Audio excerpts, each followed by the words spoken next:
Buenas noches.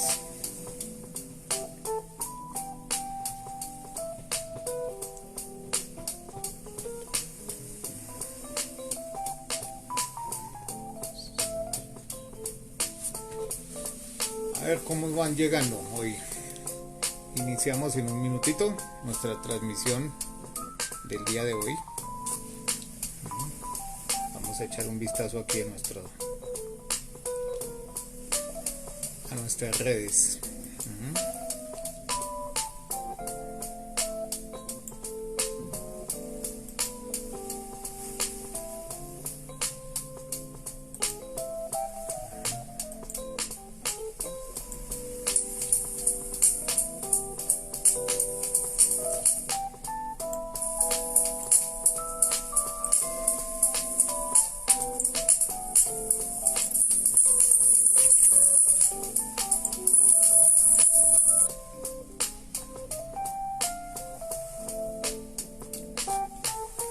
Bueno, Alex, buena noche. Sensei George, buena noche.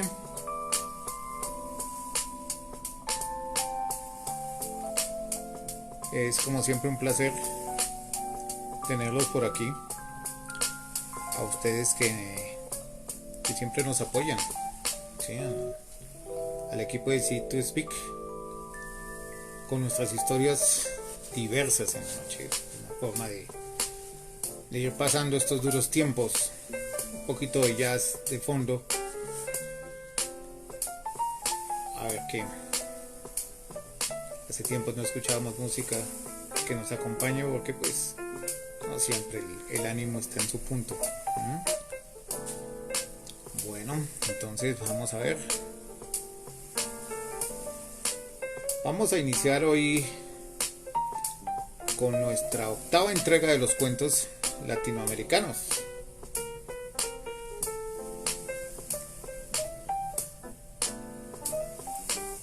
Y para esta noche he tomado 3 historias, 2 cortas historias y una un poco más larga.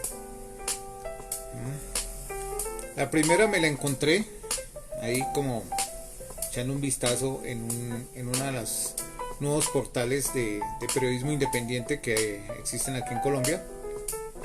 ¿Sí? Se llama Opinión Pública y es una periodista, Diana López Zuleta, una chica del departamento del Cesar, modelo 87, joven, comunicadora social y politóloga de la Universidad Javeriana. Ella escribió un artículo en este portal que mencioné, que es una historia, y con esa historia voy a iniciar. De Diana López Zuleta. Vamos a nuestro punto diciendo: Claudia, mi esbelta compañera, qué gusto saber que hoy estás acompañándonos aquí. Bienvenida. Diana dice lo siguiente: el polvo flota veloz en un haz de luz evanescente. A lo lejos oigo las carcajadas de un niño que se mece en una hamaca con su madre, con la del niño. Me asomo por la ventana y observo las montañas y la niebla y los edificios de ladrillo.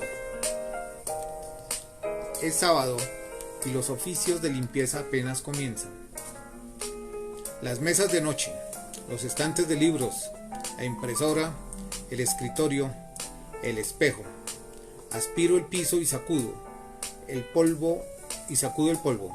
Abro el cajón de accesorios y limpio cada una de las cosas que ya no uso. Varios de los relojes han dejado de funcionar, sus baterías se han agotado. Tengo que llevarlos al relojero. Pienso desprevenida, como si fuera una tarea inaplazable. ¿Para qué? ¿Los estás usando?, replica otra voz interior.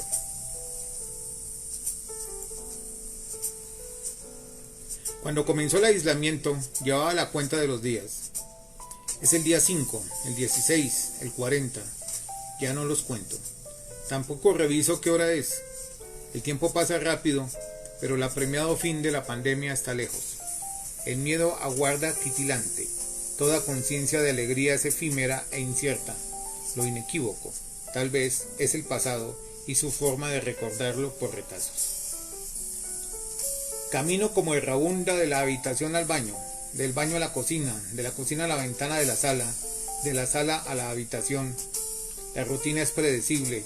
Levantarme, tomar pastillas, bañarme, desayunar al tiempo que leo noticias, trabajar frente al computador, cocinar, seguir trabajando, correr en la caminadora, comer, leer, dormir.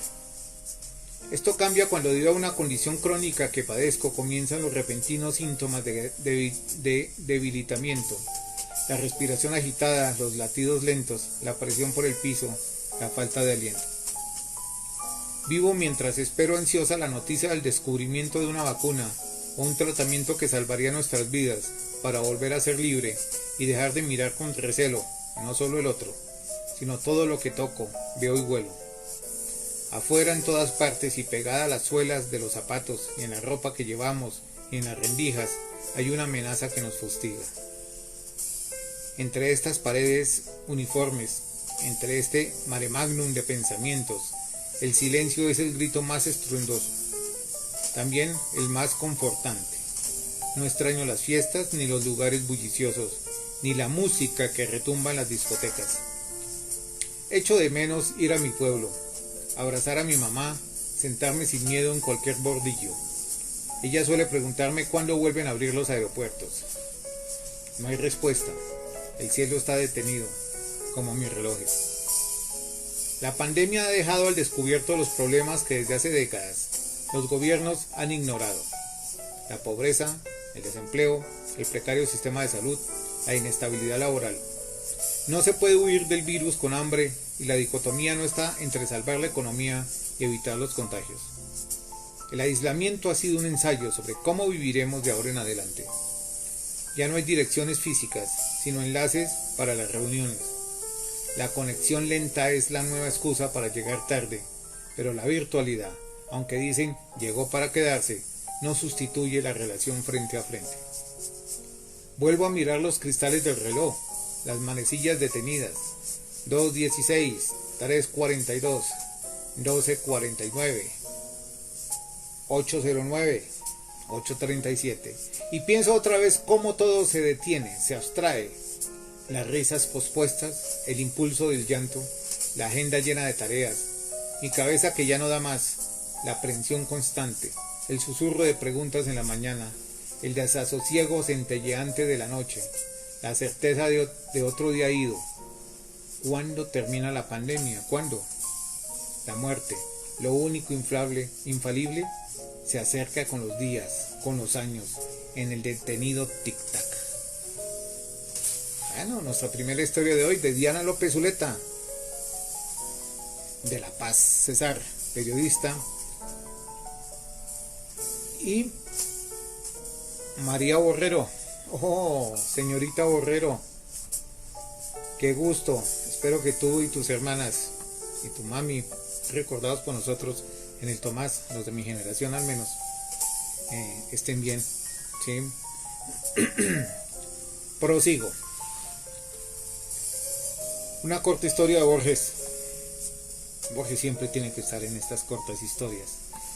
Y nos dice, leyenda. Abel y Caín se encontraron después de la muerte de Abel. Caminaban por el desierto y se reconocieron desde lejos porque los dos eran muy altos. Los hermanos se sentaron en la tierra, hicieron un fuego y comieron. Guardaban silencio a la manera de la gente cansada cuando declina el día. En el cielo asomaba alguna estrella que aún no había recibido su nombre. A la luz de las llamas, Caín advirtió en la frente de Abel la marca de la piedra y dejó caer el pan que estaba por llevarse a la boca y pidió que le fuera perdonado sus crímenes. Abel contestó, ¿tú me has matado o yo te he matado? Ya no recuerdo, aquí estamos juntos como antes. Ahora sé que en verdad me has perdonado, dijo Caín, porque olvidar es perdonar. Yo trataré también de olvidar. Abel dijo despacio, así es, mientras dura el remordimiento, dura la culpa. Corta historia del argentino Jorge Luis Borges. ¿Sí? ¿Quién más por aquí? Bueno, en el teléfono no tengo la suerte de visualizar a nadie más. pero saludo a los colegas en México, Perú y en cualquier parte del mundo, a nuestros egresados tomasinos que se manifiestan de diferentes maneras.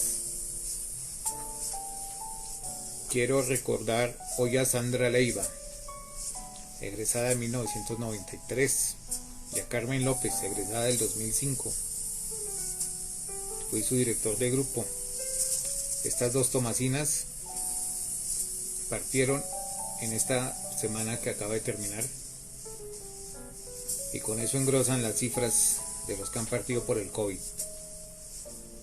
Paz en sus tumbas, Sandra y Carmen.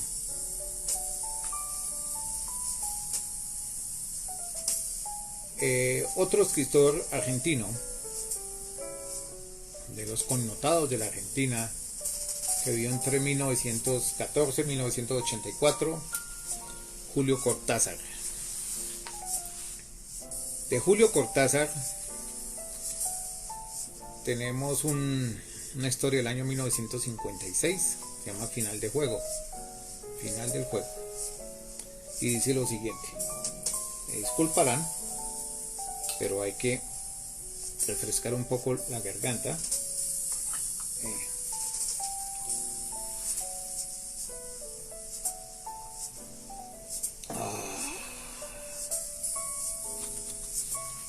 Que es necesario para el asunto del manejo de las R's, que por cuestiones de nacimiento no me salen muy bien. A Petrone le gustó el Hotel Cervantes por razones que hubieran desagradado a otros. Era un hotel sombrío, tranquilo, casi desierto. Un conocido del momento se lo recomendó cuando cruzaba el río en el vapor de la carrera, diciéndole que estaba en la zona céntrica de Montevideo. Petrone aceptó una habitación con baño en el segundo piso que daba directamente a la sala de recepción. Por el tablero de llaves en la portería, supo que había poca gente en el hotel. Las llaves estaban unidas a unos pesados discos de bronce con el número de habitación, inocente recurso de la gerencia para impedir que los clientes se las echaran al bolsillo. El ascensor dejaba frente a la recepción, donde había un mostrador con los diarios del día y el tablero telefónico. Le bastaba caminar unos metros para llegar a la habitación. El agua salía hirviendo y eso compensaba la falta de sol y de aire. En la habitación había una pequeña ventana que daba a la azotea del cine contiguo. A veces una paloma se paseaba por ahí. El cuarto de baño tenía una ventana más grande, que se abría tristemente a un muro y a un lejano pedazo de cielo, casi inútil. Los muebles eran buenos, había cajones y estantes de sobra, y muchas perchas, cosa extraña. El gerente resultó ser un hombre alto y flaco, completamente calvo.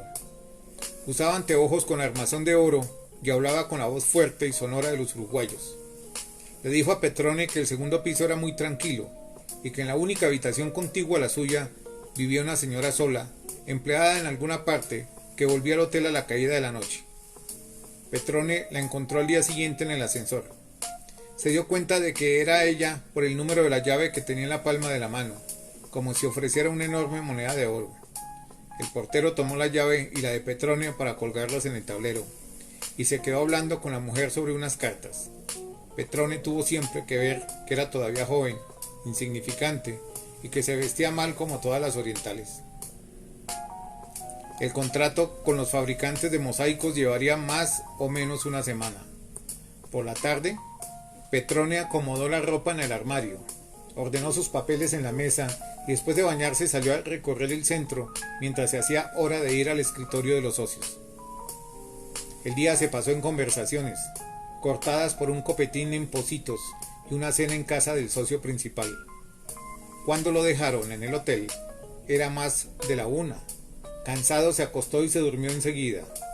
Al despertarse eran casi las 9, y en esos primeros minutos en que todavía quedan las obras de la noche y del sueño, pensó que en algún momento lo había fastidiado el llanto de una criatura.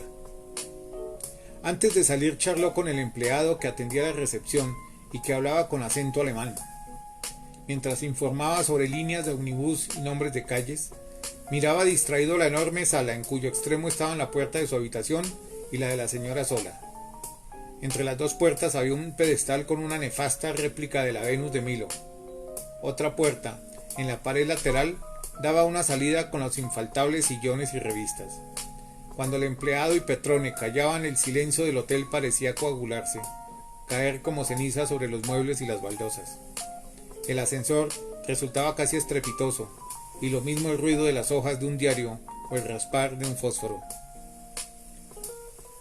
Las conferencias terminaron al caer la noche y Petronio dio una vuelta por 18 de julio antes de entrar a cenar en uno de los bodegones de la Plaza Independencia.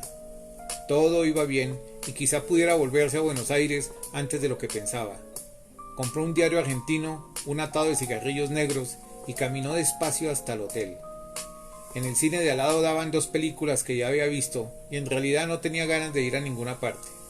El gerente lo saludó al pasar y le preguntó si necesitaba más ropa de cama. Charlaron un momento, fumando un pitillo, y se despidieron. Antes de acostarse, Petrone puso en orden los papeles que había usado durante el día y leyó el diario sin mucho interés. El silencio del hotel era casi excesivo, y el ruido de uno que otro tranvía que bajaba por la calle Soriano no hacía más que pausarlo, fortalecerlo para un nuevo intervalo. Sin inquietud, pero con alguna impaciencia, tiró el diario al canasto y se desvistió mientras se miraba distraído en el espejo del armario.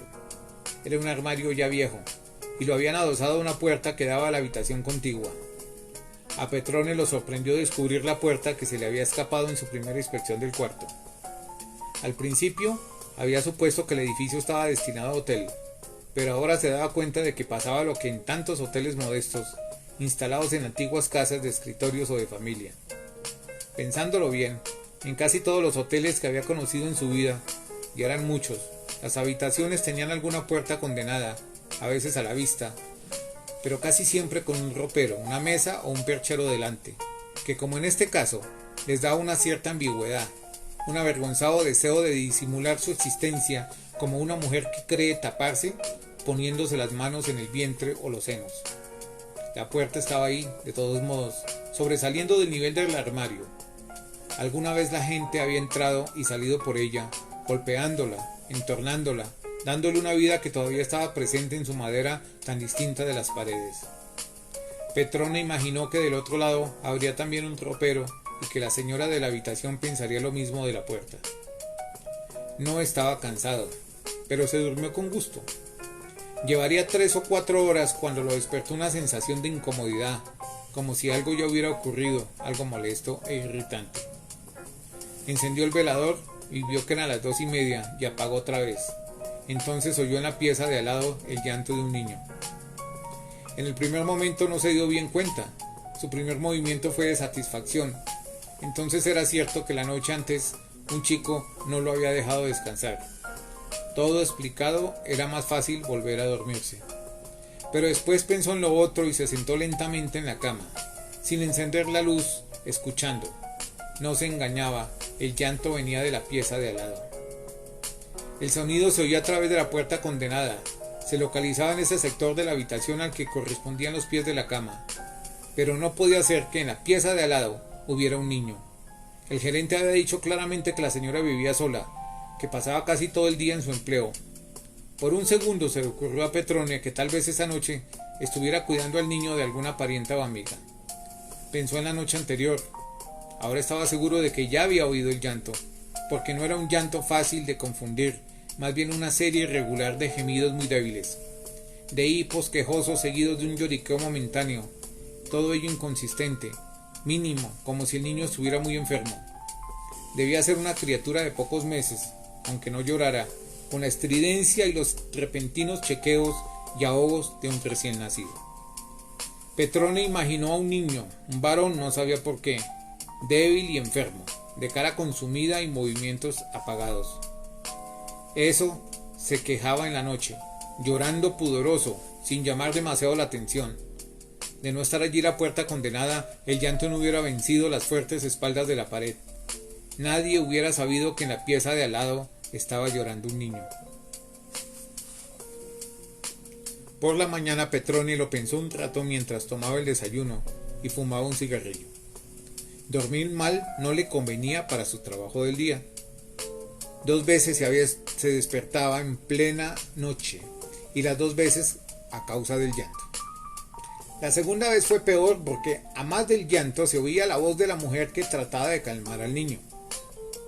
La voz era muy baja, pero tenía un tono ansioso que le daba una calidad teatral, un susurro que atravesaba la puerta con tanta fuerza como si hablara a gritos. El niño cedía por momentos al arrullo, a las instancias, después volvía a empezar con un leve quejido entrecortado, una inconsolable congoja. Y de nuevo la mujer murmuraba palabras incomprensibles, el encantamiento de la madre para acallar el hijo atormentado por su cuerpo o su alma, por estar vivo o amenazado de muerte. Todo es muy bonito, pero el gerente me macaneó, pensaba Petrona al salir de su cuarto. Lo fastidiaba la mentira y no lo disimuló. El gerente se quedó mirándola. ¿Un chico? Usted se habrá confundido. No hay chicos pequeños en este piso. Al lado de su pieza vive una señora sola. Creo que ya se lo dije. Petrone vaciló antes de hablar. O el otro mentía estúpidamente o la acústica del hotel le jugaba una mala pasada. El gerente lo estaba mirando un poco de soslayo, como si a su vez lo irritara la protesta. A lo mejor me cree tímido y que ando buscando un pretexto para mandarme mudar. Pensó. Era difícil, vagamente absurdo insistir frente a una negativa tan rotunda. Se encogió de hombros y pidió el diario. Habré soñado, dijo, molesto por tener que decir eso o cualquier otra cosa. El cabaret era de un aburrimiento mortal y sus 2 anfitriones no parecían demasiado entusiastas, de modo que a Petrone le resultó fácil alegar el cansancio del día y hacerse llevar al hotel. Quedaron en firmar los contratos al día siguiente en la tarde. El negocio estaba prácticamente terminado. El silencio en la recepción del hotel era tan grande que Petrone se descubrió a sí mismo andando en puntillas. Le habían dejado un diario de la tarde al lado de la cama. Había también una carta de Buenos Aires. Reconoció la letra de su mujer. Antes de acostarse estuvo mirando el armario y la parte sobresaliente de la puerta. Tal vez si pusiera sus 2 valijas sobre el armario, bloqueando la puerta, los ruidos de la pieza de al lado disminuirían. Como siempre a esa hora no se oía nada. El hotel dormía las cosas y las gentes dormían. Pero a Petrone, ya malhumorado, se le ocurrió que era al revés y que todo estaba despierto, anhelosamente despierto en el centro del edificio. Su ansiedad inconfesada debía estar comunicando a la casa, a las gentes de la casa, prestándoles una calidad de acecho, de vigilancia agazapada, montones de pavadas. Casi no lo tomó en serio cuando el llanto del niño le trajo de vuelta a las 3 de la mañana. Sentándose en la cama, se preguntó si lo mejor sería llamar al sereno para tener un testigo de que en esa pieza no se podía dormir. El niño lloraba tan débilmente que por momentos no se lo escuchaba, aunque Petrone sentía que el llanto estaba ahí, continuo, y que no tardaría en crecer otra vez. Pasaban 10 o 20 lentísimos segundos, entonces llegaba un hipo breve, un quejido apenas perceptible que se prolongaba dulcemente hasta quebrarse en el verdadero llanto. Encendiendo un cigarrillo, se preguntó si no debería dar unos golpes discretos en la pared para que la mujer hiciera callar al chico. Recién, cuando los pensó a los dos, a la mujer y al chico, se dio cuenta de que no creía en ellos, de que absurdamente no creía que el gerente le hubiera mentido. Ahora se oía la voz de la mujer, tapando por completo el llanto del niño con su arrebatado, aunque tan discreto consuelo. La mujer estaba arrullando al niño, consolándolo, y Petrone se la imaginó sentada al pie de la cama, moviendo la cuna del niño o teniéndolo en brazos. Pero por más que lo quisiera, no conseguía imaginar al niño, como si la afirmación del hotelero fuese más cierta que esa realidad que estaba escuchando. Poco a poco, a medida que pasaba el tiempo y los débiles quejidos se alternaban o crecían entre los murmullos de consuelo, Petrone empezó a sospechar que aquello era una farsa, un juego ridículo y monstruoso que no alcanzaba a explicarse. Pensó en viejos relatos de mujeres sin hijos, organizando en secreto un culto de muñecas, una inventada maternidad a escondidas, 1000 veces peor que los mimos a perros o gatos o sobrinos. La mujer estaba imitando el llanto de su hijo frustrado, consolando al aire entre sus manos vacías, tal vez, con la cara mojada de lágrimas, porque el llanto que fingía era a la vez su verdadero llanto, su grotesco dolor en la soledad de una pieza de hotel, protegida por la indiferencia y por la madrugada. Encendiendo el velador, incapaz de volver a dormirse, Petrone se preguntó qué iba a hacer. Su mal humor era maligno, se contagiaba de ese ambiente donde de repente todo se le antojaba trucado, hueco, falso. El silencio, el llanto, el arrullo, lo único real de esa hora entre noche y día, y que lo engañaba con su mentira insoportable. Golpear en la pared le pareció demasiado poco. No estaba completamente despierto, aunque le hubiera sido imposible dormirse. Sin saber bien cómo, se encontró moviendo poco a poco el armario hasta dejar al descubierto la puerta polvorienta y sucia. En pijama y descalzo se pegó a ella como un ciempiés y acercando la boca a las tablas de pino empezó a imitar en falsete, imperceptiblemente, un quejido como el que venía del otro lado. Subió de tono, gimió y sollozó. Del otro lado se hizo un silencio que habría de durar toda la noche, pero en el instante que lo precedió, Petrone pudo oír que la mujer corría por la habitación con un chicotear de pantuflas, lanzando un grito seco e instantáneo, un comienzo de alarido que se cortó de golpe como una cuerda tensa. Cuando pasó por el mostrador de la gerencia, eran más de las 10.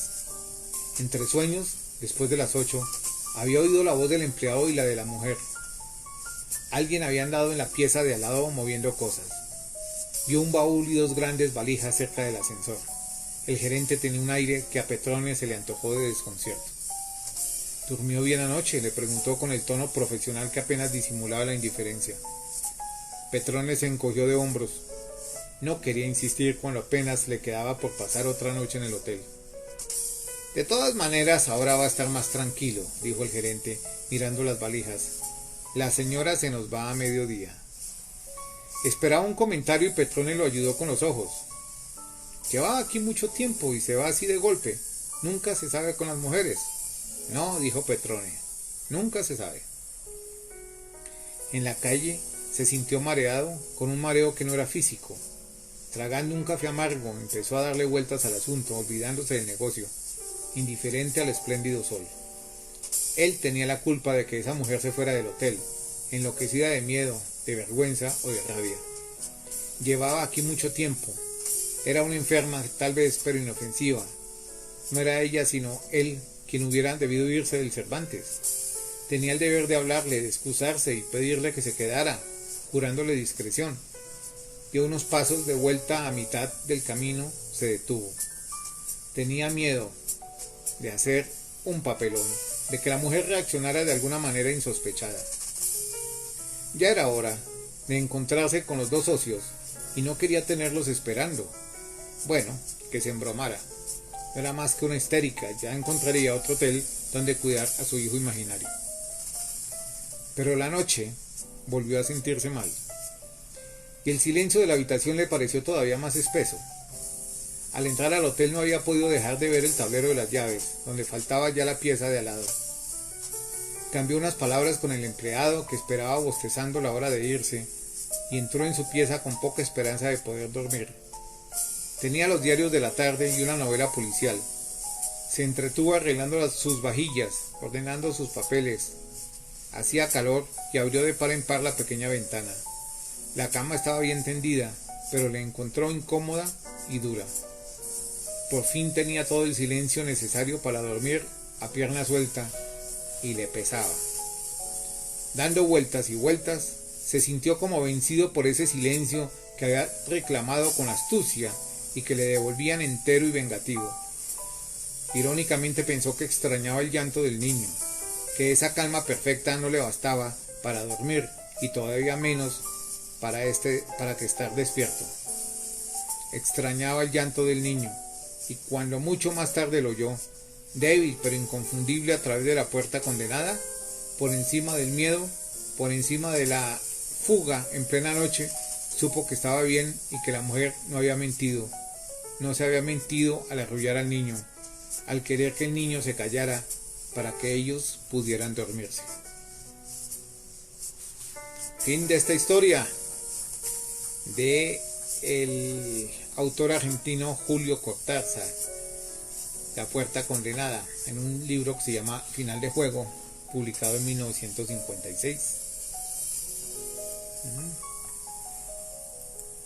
Saludo, vamos a ver a quién saludo. En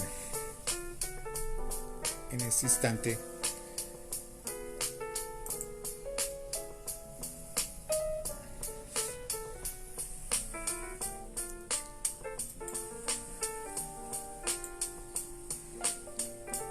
Bueno.